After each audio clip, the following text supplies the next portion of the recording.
I totally spaced and didn't think to record this, but I am doing a DIY the Mantel Garland thing, and I'm so excited. Like, I have all of this.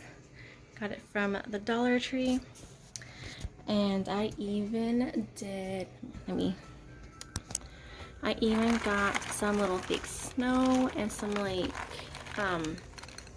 styrofoam, and I made like this little snow globe with the wine glass. And I actually got these right here from Amazon. And what is really cool about those is that, where's my little remote? I had a little remote, but it comes with a remote, and like you can turn them off and everything else, turn them back on, which is super cute, or super cool. Let me see, hold on. Here's the remote. Like, I can turn them off, turn them on, turn them off, and like you can make them dimmer or you can make them brighter.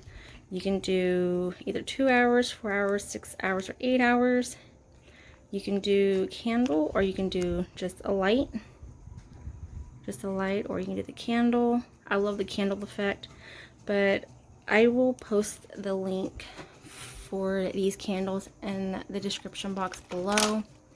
I actually had to get pool noodles from Amazon because I've called Joann's, Hobby Lobby, Michael's, everywhere, but because it's not in season, nobody has them. So I'm going to wait till next summer to get some pool noodles while they're in season. But I'm so excited, and I can't wait to show you guys how it looks. Okay, so I'm about to go pick up my boys from the babysitters, and I finished my DIY Mantel Garland thing, and you guys, check it out.